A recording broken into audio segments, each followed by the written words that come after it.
Jayavarman's descendants, living gods, succeeded him to reign in Angkor. Each king had his own monument built to his glory, destined to become his mausoleum. Since the 2nd century AD, the Khmers had practiced Hinduism. Each of the royal temples is modeled on the 5 peaks of Mount Meru, the home of the Indian gods. For their builders, the shrines were a celebration of religion, art, science, and power.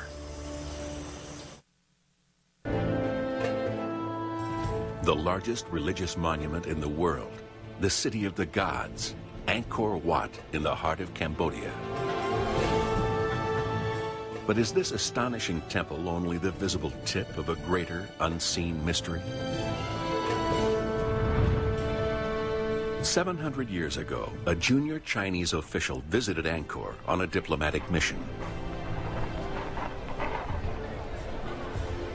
During his 11-month stay with a Cambodian family, he recorded many aspects of life in Angkor.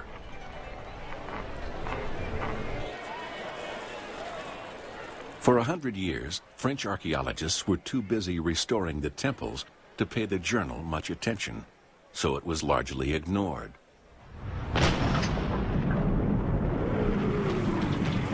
Then, in the 1970s, the murderous regime of Pol Pot stopped all work at Angkor. His army of communist revolutionaries, the Khmer Rouge, laid thousands of landmines around the site, rendering it off limits for years. Now at last, stability has returned to Cambodia, and work on the temples has resumed. Today, Angkor has World Heritage Site protection, with a dozen countries funding archaeological research.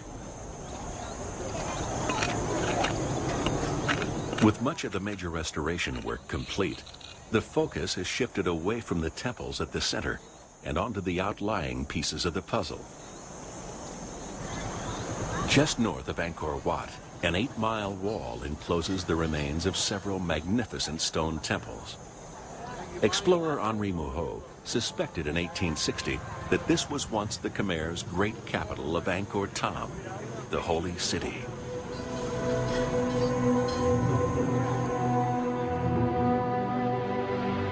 The perfectly square wall, like Angkor Wat, is surrounded by a moat and covers an area the size of Manhattan.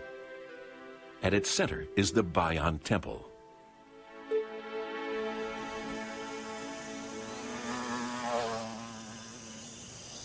In his journal from 1296, Zhao Daguan describes a busy city teeming with life. Archaeologists are now looking for evidence that this is the great metropolis he was describing. But any evidence has all but vanished under dense forest. In the last 2 years, archaeologist Jacques Gaucher has started to excavate the interior of the walled city.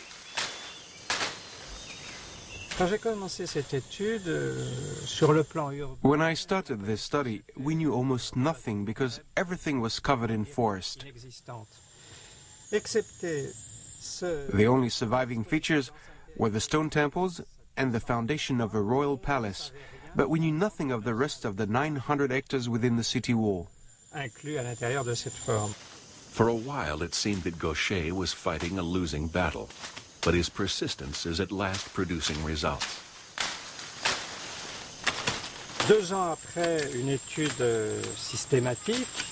After 2 years of very difficult research, we've at last begun to build an impression of this city. Gaucher is plotting thousands of coordinates onto an ever more detailed map of Angkor Thom. He is now able to trace an intricate grid system of canals and roads, together with the sites of thousands of wooden houses. Back in 1860, when Henri Mouhot discovered Angkor Wat, he had suspected that it was just part of a complex city. Zhao Daguan's 13th century journal alludes to a political and religious citadel.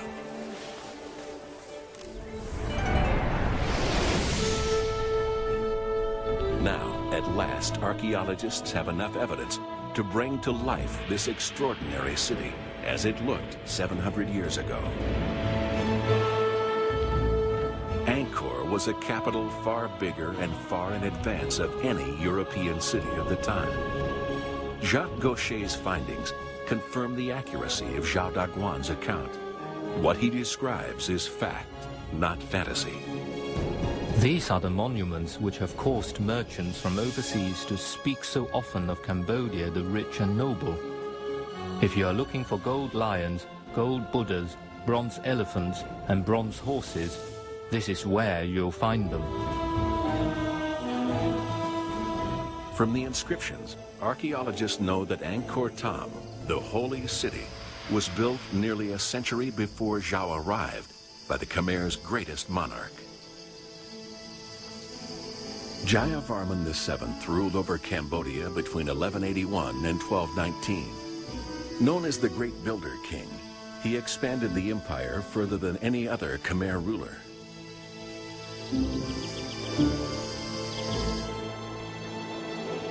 Within the city walls, the king built a palace befitting his mighty empire. The royal palace stands to the north of the Golden Tower. Lintels and columns, all decorated with carved and painted Buddhas, are immense. The roofs, too, are impressive. Long colonnades and open corridors stretch away, interlaced in harmonious relation. Jacques Gaucher's excavations at the royal palace confirm Zhao's account. On a trouvé une série de structures en bois qui étaient en place. We found evidence that this palace was a large area with interconnecting courtyards and buildings. We found holes 80 centimeters in diameter for huge supporting columns. It would have been a very impressive sight. As evidence materializes about the royal palace, the role of the Khmer's rulers, these earthly gods, becomes clearer.